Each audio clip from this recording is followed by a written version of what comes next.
Let's do it. Let's do it. Broadcasting from around the world, you're listening to The First 100, a podcast on how founders acquired their first 100 paying customers.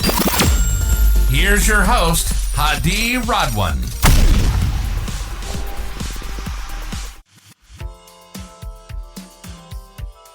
Good to have you on the show, Bethany. How are you doing today? I'm good. Thanks for having me here. Amazing.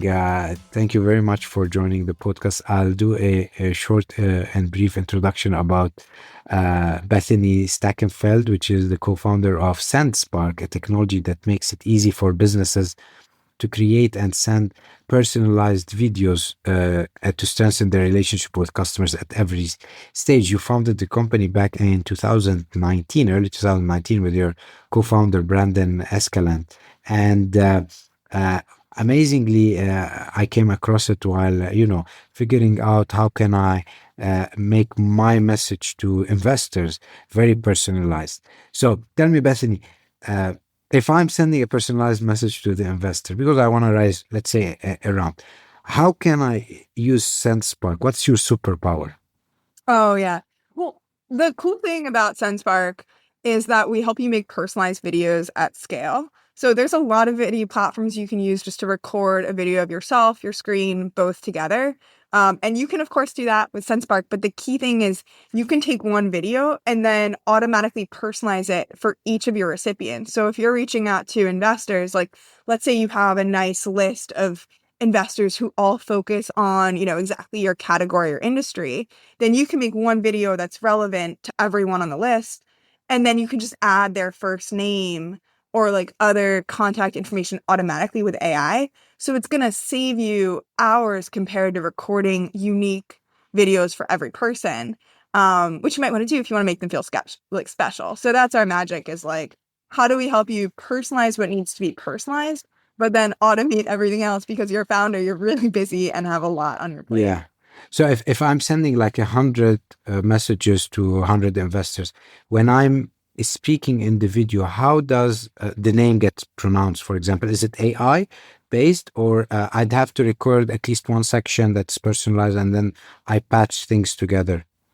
We actually support both. So we do support custom intros. So if you wanted to like actually record introductions for each person, you could do that. And I would actually recommend doing that with your investor follow-ups. Like I did that a ton when we were fundraising, where you maybe have one video on like your market or your competition, and then you can record an intro that's like, hey, investor, you had some questions about how this is going to be really big. Well, this is how we think about the market size, and stitch them together. So that's a feature. But what I was talking about is straight up AI.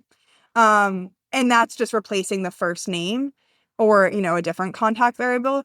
And with that, it's really cool. We're cloning your actual voice.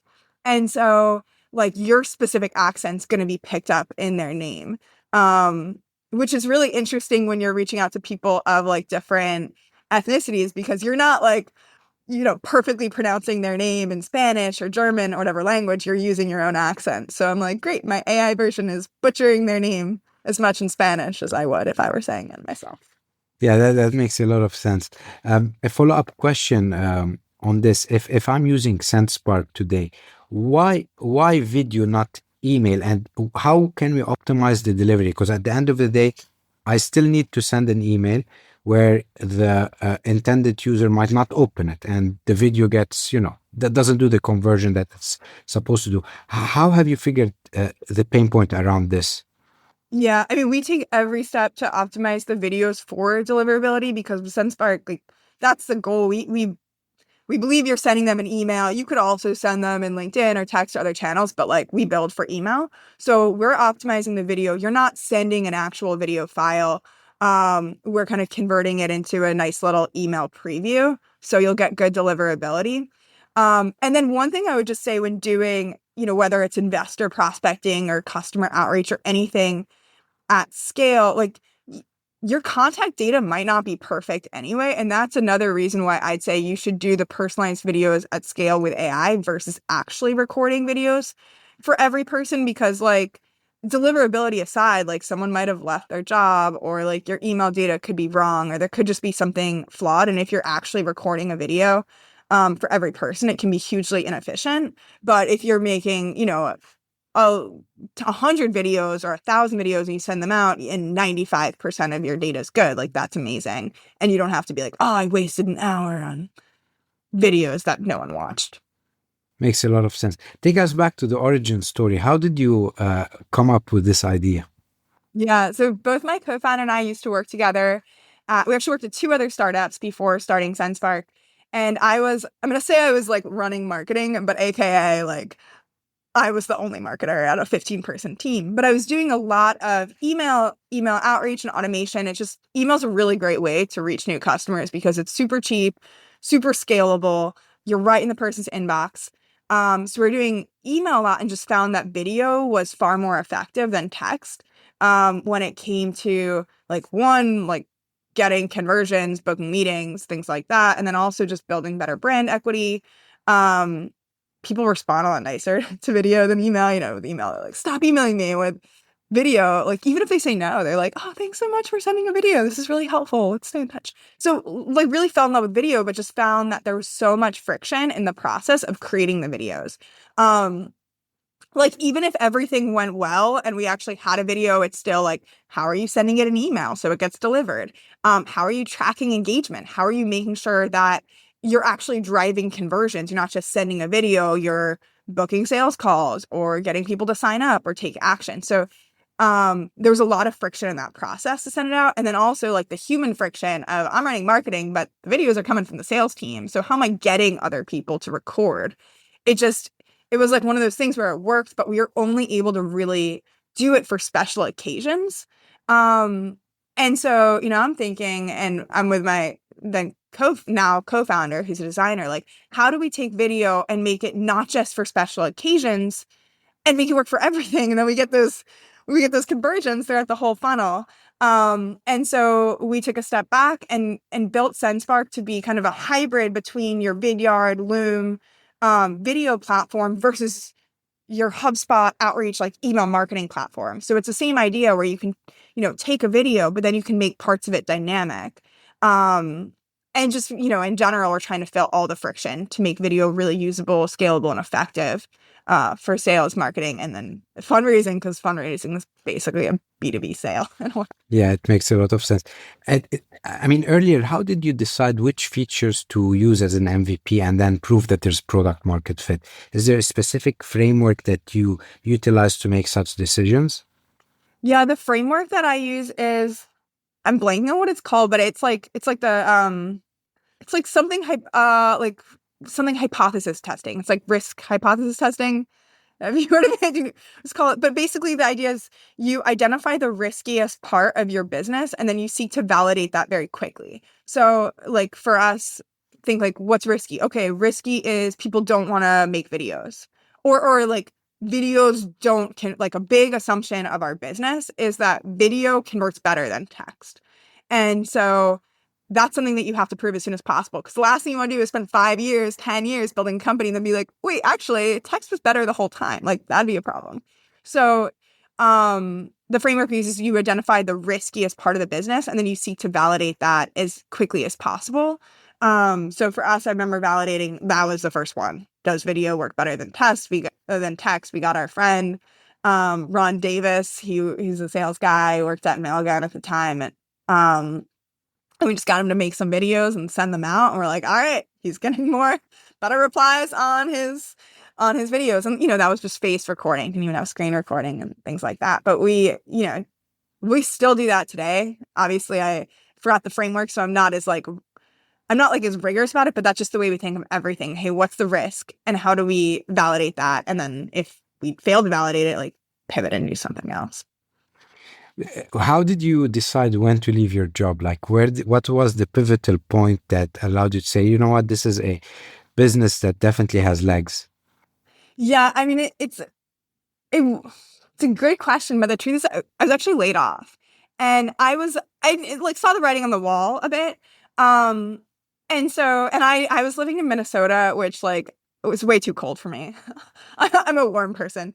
So I was already planning to leave and I actually had a job offer from another company in New York where I grew up. And so I was thinking, basically my question was like, I knew I was going to leave, like that ended. But the question was, do I take a nice cushy job in New York, or do I go back to Texas and start a company with my, coworker who's a great friend. And what I did is I did a week in New York, let my like parents and people there kind of convinced me, met the team in person, etc. And then I spent a week in Texas. And then I was like, you know what? Life is risky. I'm going to take a risk. And the funny thing is actually the company, the nice cushy job, it was a much further along startup. They actually shut down last week. And so I'm like, the risk I took was actually maybe the safer option. And the funny thing I'll say is like when I was making that choice, everyone was like, dude, take the job. Like startups are risky. It's hard. Like who knows if it's going to work out. Everyone told me to take the job. But as soon as I was like, you know what, I'm going to do the startup. And if it works, I mean, if it fails, worst case, I'd take a job in 6 months. As soon as I made that decision, it was the opposite. And everyone who was like, you sure? Was like, all right, how can we support you? So I think that there's a level of like, it's a cliff and you got to jump off it and just trust that the wings are going to appear when you jump. But I think they did. And I've heard that from other people too, that like, if you can just make a leap, you'll be able to fly. Exactly. So you've built the first maybe version of your product. How did you market it? How did you reach your early customers? I mean, early is really more direct sales of just like going, kind of even asking friends to just use it, kind of get those case studies and then find more people like them. Because you don't really want too many people trying the early version. Because keep in mind, there's going to be a lot of bugs. You're missing a lot of features. You're kind of still testing the risks versus like selling a real product. So, people always say, oh, just like ship it, put it out there. But I think you do have to be careful of who do you want to see the product in the current state? And then who do you want the next state? And like at the beginning, you want to find the early adopters and the people who are your early customers might not be your customers in year 2, year 4, year 6, unless they're also growing and evolving the same way you are. So what we did is, we kind of begged our friends to try it out. We literally went to people's offices, watched them sign up, onboard. We're able to kind of fix the bugs and get things out. But it was very manual at first. And I think that's good because I don't think we would have wanted like the big influencers, the cool people, like the big companies to see the product in the early stages. Like it's a lot better now than it was 4 years ago. Great. And was it free at the beginning, or did you have like a freemium model? What was your pricing strategy early on? It's tough. I mean, people tell you don't make it free ever, because the problem with free is you get people who don't value it. So it's kind of tough because you're out there basically being like, please try this. I want to get a real use case so I can get more customers. So, and then the person you're talking to is like, well, it should be free. Like you're literally using my time to test. But the problem is if you make it free, you're not like qualifying that it's really your ideal customer persona. And then like, let's say it's not really a good fit. They don't have the actual problem you're trying to solve. They're just using it because it's free. Now you're like building based on their feedback, but their feedback is leading you in the wrong direction. So I think it's tough because you kind of feel like it should be free because you're getting so much out of the relationship, but you just can't. Like you have to say no and find, we're talking about 100 customers, but like when it comes to like your first 10, like it can't be free. It's better to have 10 people that really have a problem, are willing to pay for you to solve it for them, than to have 100 free users. Makes a lot of sense, this approach. So you've exhausted the friends and family. What was the next channel you went after? Yeah. So we, what do we do? So friends, family, and then the thing is like, once you have a couple like case studies, then you find more people like them. So like, early on, like, let's say we had like 5 people that were companies. Our previous company in San Antonio, we shared an office with other startups. So like, those were the first people we went out to. We're like, all right, we knew them, we knew their business really well and we could help them. But then once we had like the good like success use cases, then what we could do is make case studies and then you can reach out to other people like them. And we're still doing stuff I'm going to say in network. So it's not like our friends, but, we could ask someone, hey, looks like you're connected with X person. We just helped Y person at a similar company achieve these results. Could you make an intro? So it was still very network driven early on because we're like, and even now, I mean, a lot of what we just got set up to do like partner marketing, things like that. Like asking for a warm intro, it does scale. And you can get warm intros and then you have good case studies and then you're just kind of repeating the process.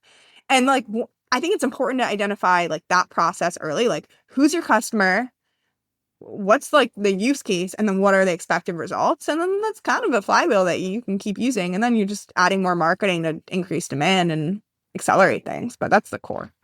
Amazing. How did your sales philosophy change between maybe the first 0 to 1,000 and now you have 50,000 users? So probably the way you approach acquisition has changed. Walk us through your philosophy. So I'm going to tell you my philosophy, and people will have a different one, but I'm going to tell you how I think about it. And I'm not like, oh, this is the only thing that's right, but this is how I think about it.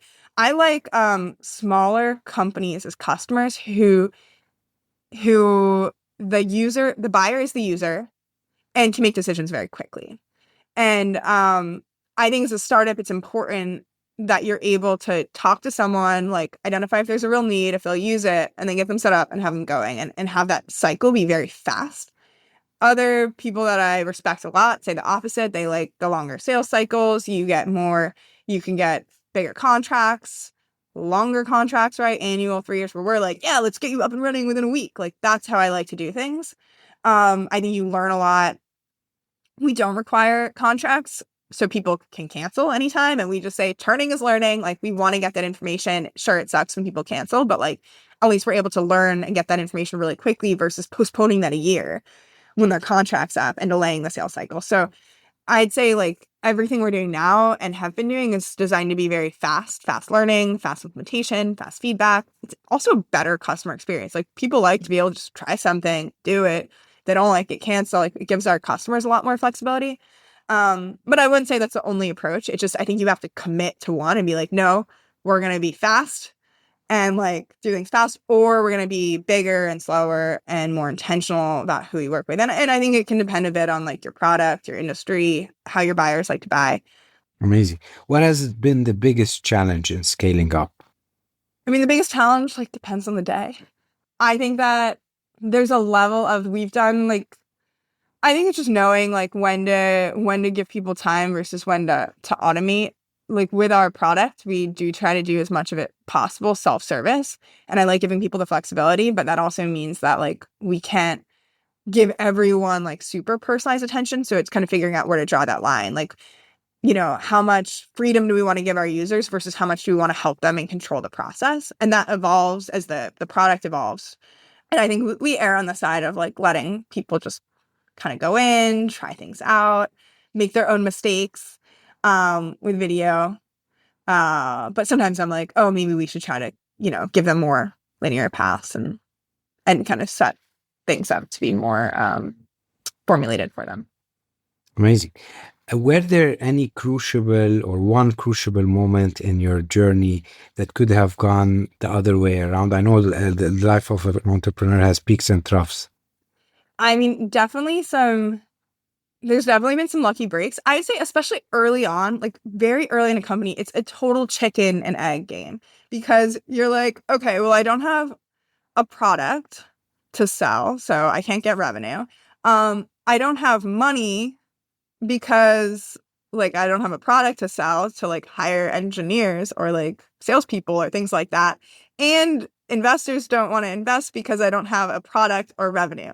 And so it's like, think about that. It's like, how are you going to get one without the other? So, I just call it the startup wiggle. You're just kind of like wiggling a little here to be like, okay, we got some proof of interest. Now we can get a little funding. So now we can build a little. And you're just constantly like trying to stay alive and keep building and getting momentum.